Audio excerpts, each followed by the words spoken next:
Okay, we are live at Soho Radio, and joining me in the studio this week, it's Marcus James. How are you? Hello, yes, very good, thank you. How are you doing? Yeah, really good. Thank you so much for coming in. Yeah, it's my absolute pleasure. It's good to be here. Yeah. So, I mean, for me, the story goes, Polly, who works for your label, sent the tune over, sent Shoot the Messenger over. I fell in love with it, played it instantly on that show. So that was about a month ago. Mm-hmm. And here we are. So, Marcus, like, I don't know a lot about you really. Like, you're really kind of like a sort of fairly new artist. Sure. But I'm sure it's been a whole road to get here. So can you just tell us a little bit about how you got into music and when you started playing? And yeah, 100%. Yeah, so I'm from Bristol, and I think growing up we had a piano in our house, and I was just always tinkering away on it, and basically fell in love with it just through kind of exploring it in my own way, I guess. My dad was always really into music, and like,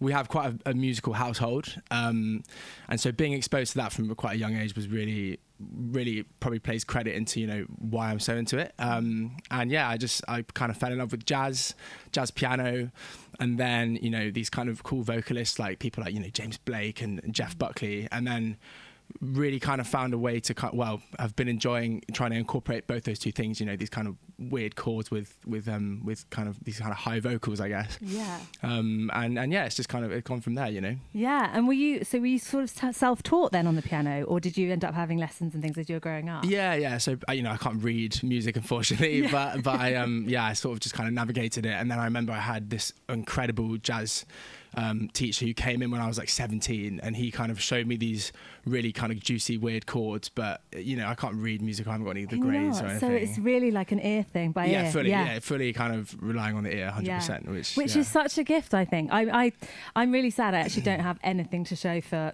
like 10 or 15, when I was young, probably a decade of piano lessons, and I do have an ear for music, which I think shows up in DJing, but definitely. I know that if I picked it up again, I'd probably actually pick it up quite quickly. 100%. But I did it half by ear, half by sight reading and things. But I think if you're fully by ear, like that really is kind of just like a sort of gift, I think. Yeah, I mean, it's got its perks and its troughs, I guess. But the good thing is that you're not confined to any rule, I guess. You haven't learned a certain way to do something, and therefore you kind of have the freedom to just do what you want. Yeah, and just make things for better or for worse. And just kind of dive in. Yeah. That's so cool. And then when did you realise that you could really sing? Because your voice is amazing. That's very kind. I feel like I auditioned for like a school play when I was like year 7 or year 6. I thought you were about to say like Pop Idol or something. No. Do you know, it was like the Ugly Duckling or something. And I remember I sang, and then when I was super young, and then I just always did it, and always had quite a high voice, and always just kind of enjoyed doing it, and I don't know, I really enjoy it, and I like trying to sing like the people that I like listening to, I guess. Yeah. And so seeing that maybe you can mirror that in a fairly close way is nice, Yeah. But yeah. In terms of kind of like starting out in music, so you were brought up in Bristol, you said, yes. Which obviously has such an amazing music scene. Oh, it's incredible. Yeah. So like, what was it like for you in that first foray, like playing were you doing like open mic nights, or were you kind of going and starting to do little shows? Or? Yeah. Do you know what, Bristol? I honestly have such a love for the music scene there, because the quality is really, really high, but they are so unbelievably approachable, everyone there. Everyone is so friendly, and it's quite easy to really make connections and get involved, and everyone's so welcoming. So yeah, the way it started was I started going to jam sessions, basically. I started kind of playing the jazz piano and maybe hopping on vocals for a little bit. Yeah. And I remember I met a couple really incredible musicians there, and I just said, look, I've got some songs, and I really want really awesome musicians to play on it, because I've never done that before. And then we got a couple shows booked. There was a place called the Jam Jar that we played, and a couple other venues around there. And from then on, it's just been developing on that, I guess. But yeah, I really give credit to the approachableness of the Bristol music scene for helping me develop with it. Yeah. And then what about laying down the tracks then? Is this a bit of a kind of one-man band vibe with you and a computer and, Yeah. Yeah. Is that where it's at the moment? Just like bedroom producer kind of thing? Yeah. I mean, I learned to produce on Logic, basically. Yeah. I kind of studied music technology and went to university and studied music tech as well. And the whole time I was just pushing Logic, which is, my kind of digital audio workstation of choice. And yeah, really it works by I lay down each layer, obviously not in a very good way, and then I might get a musician that I know to play the part in a slightly more tasteful way. Yeah. But yeah, it basically comes from building the track from scratch and just building out the textures on my own. And then, but that said, like I'm really enjoying collaborating with other artists as well. Like I recently released a song with an incredible artist called Illiterate. He's a rapper, and he just kind of brought the song to a place that I didn't even realize it could go, Yeah. So collaborations are something I always want to do, but yeah, I definitely kind of at the moment start from building a track by myself and then kind of getting people to kind of fill in the places that I haven't got the ability to do. You know? Yeah, fill in the blanks. Yeah, exactly. And in terms of collaborating, when you do pick someone, is it just a vibe? You've met them, you get on, and you have you listened to their stuff? Definitely. Yeah, and then you just get in the studio and have a go. Yeah, it's I think it's also kind of that classic mutual. This person knows this person. Yeah. I mean, I tend to find people on Instagram. If I know like a drummer, for example, like the reason I knew this guy Illiterate was because I've played with a drummer and I saw that this incredible drummer had posted about Illiterate, and then I kind of looked at Illiterate stuff and I was like, oh, his voice is really cool. Maybe he would sit well on that track. But it's just digging on Instagram and I guess being open to anything, And so you put out Shoot the Messenger, yes, and that track with Illiterate, right? Which is that the most recent single? Yeah, yes, I've exactly. got that as well here. Have you had a bit of a reaction? Like what? Are things building a little bit? So we literally just started this kind of new Spotify kind of identity called Marcus James. That's myself, and then with Arbor Records, who are basically like my sister and my dad. Amazing. So we've got this really fun little thing going, and the second song has received a lot more traction than the first one, so that's a good sign. Obviously still extremely small, but we've got a whole album to release, and then we've got tracks after that to get out as well. So I think if we just keep the momentum, hopefully we'll continue to build on what we've already started. Yeah, new audiences will find the tracks, and it just goes from there. Exactly. So you're going to play Shoot the Messenger. This is the first one that you sent me, which is just, I was blown away by it. Really, and you're going to do a slightly stripped down version here. Yes. But tell me a little bit about the track. Like, how did it come about, and what was there sort of a theme or a story behind writing it? Yeah, it's interesting actually. Yeah, it was all about it was actually about kind of internal conflict, and especially the idea that how you might judge a situation isn't necessarily always the truth behind the situation, And I think you have to remember that sometimes your brain can perceive something in a way that isn't necessarily correct, And I think that the idea of shoot the messenger is question the way that you are perceiving a situation, because if a situation might make you feel negative, it's a lot of the time not the truth behind the situation. It's just how you're perceiving it. Yeah. So that was the message actually behind that song. And I always wanted it to be full of kind of vocal chops. I really kind of like these weird kind of little auto-tuned, almost James Blakey vocal chops. And it was always going to be the leading song behind the album actually. Like, the album's going to be called Messenger. This is called Shoot the Messenger. It was the first single that we released on the album because we really felt it was like a front runner for, the whole message behind the album, I guess. But it's super electronic, and I just, I also kind of just, as the song goes, I slowly build on it without really knowing what I'm doing. So, there's definitely something to be said for that as well. Yeah, just letting it unfold, exactly. Which is I love music that does that, where it's full of surprises and twists and turns and things. It just unfolds into this, big, beautiful thing. Definitely. Well, are you ready to play it for us? Yeah, I think we're good to go. Yeah, absolutely. Okay, sure. All right. So this is Marcus James performing Shoot the Messenger on Soho Radio.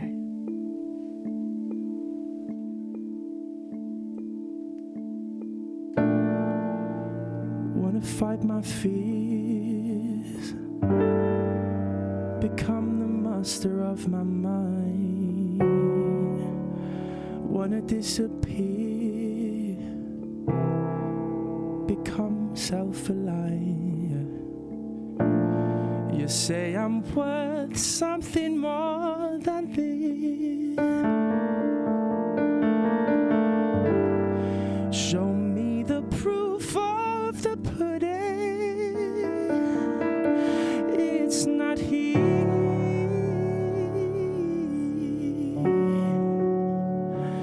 Is it somewhere inside me? It's very good at hiding. Shoot the messenger.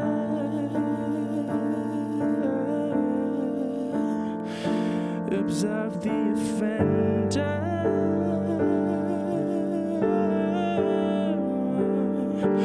from a distance.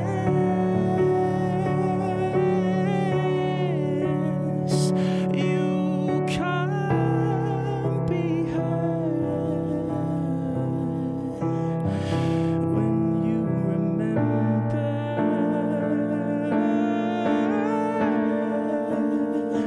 your mind's the weapon.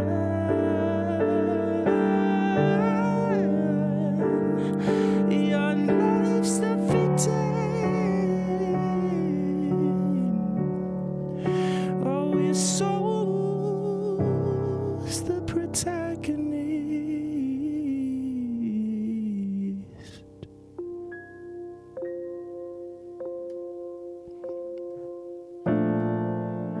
Do I get out of here or leave it all behind?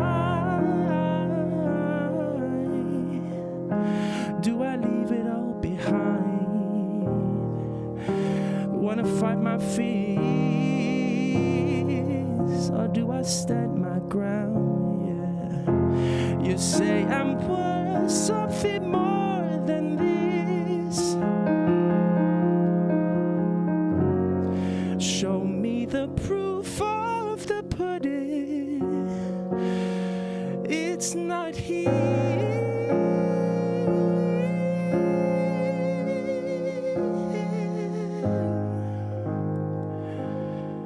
And shoot the messenger.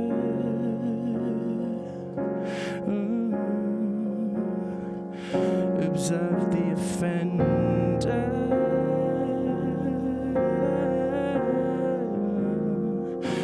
from a distance.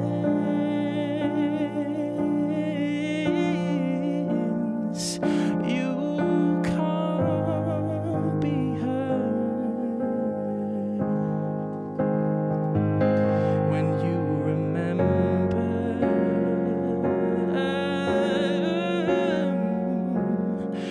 your mind's the weapon.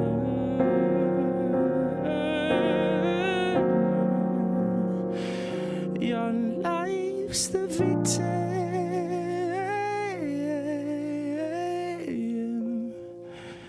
Your soul's the protagonist.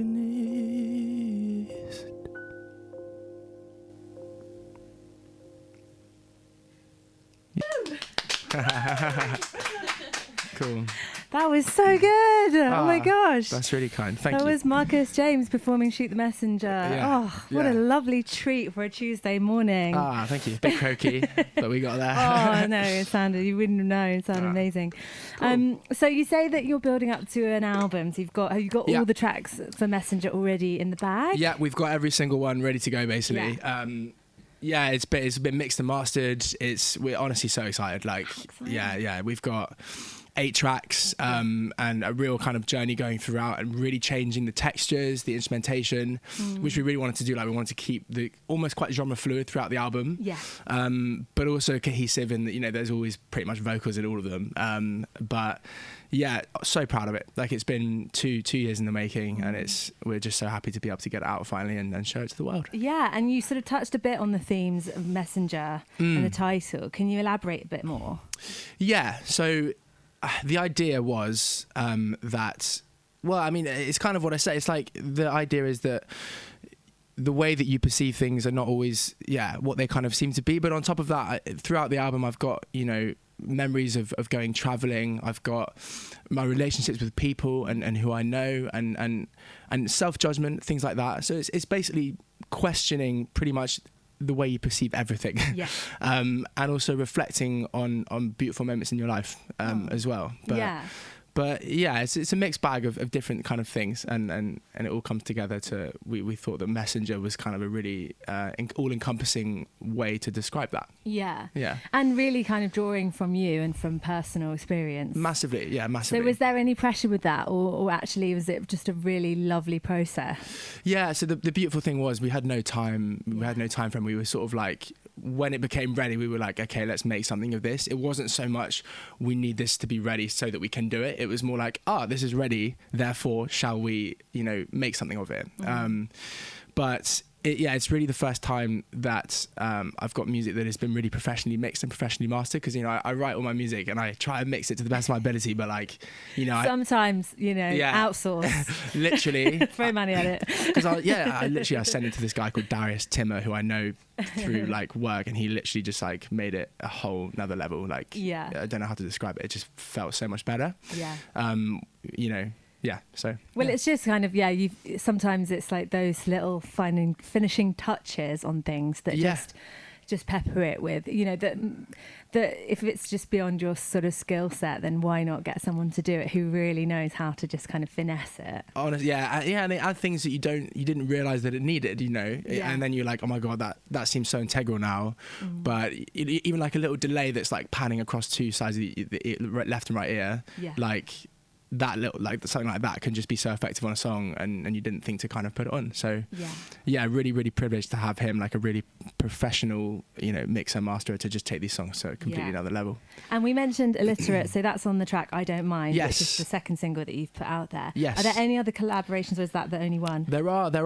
There's two other artists that I've had the privilege of collaborating with. Cool. The first one is actually the next one that's coming out on the 15th of this month.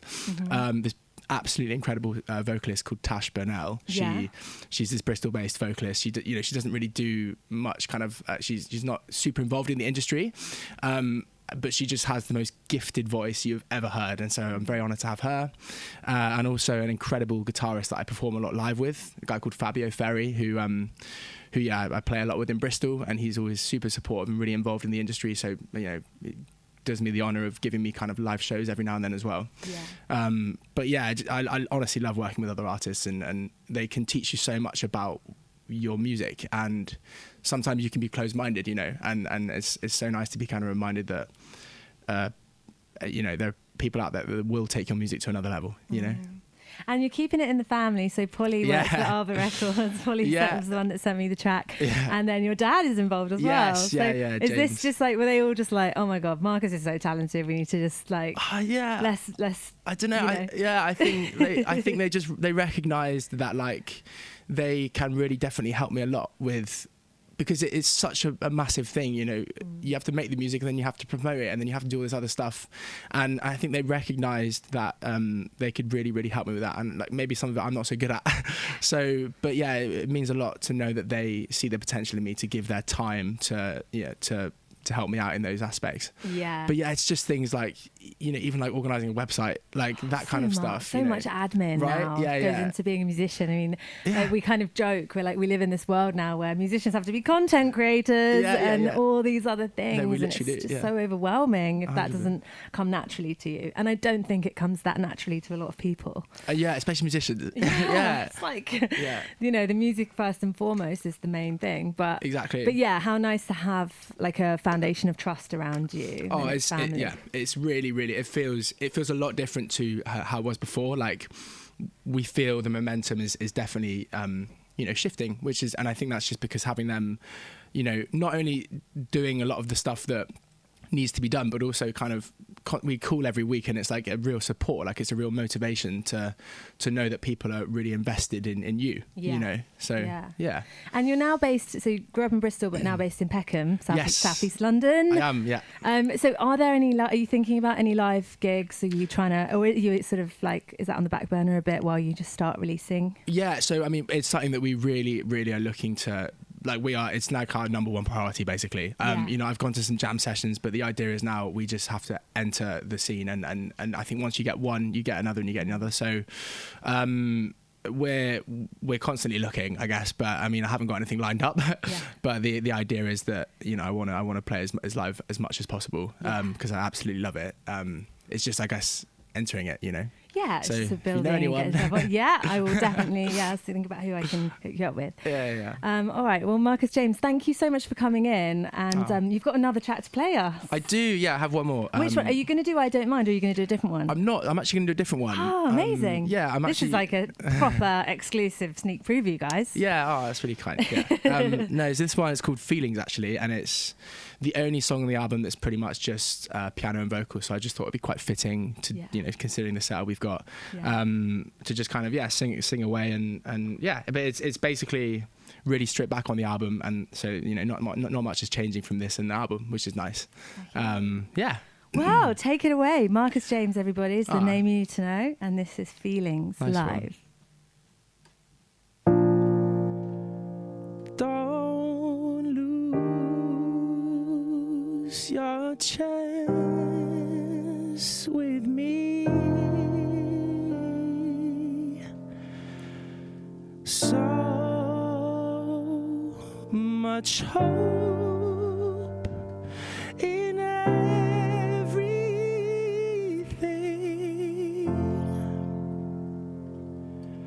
I'll write you a song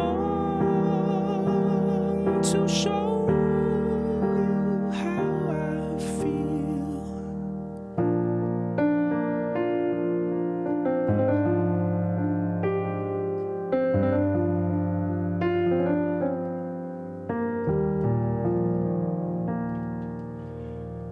Please come back. I'll show you the way. Speak to my scared heart. You'll know what to say. And we'll fly.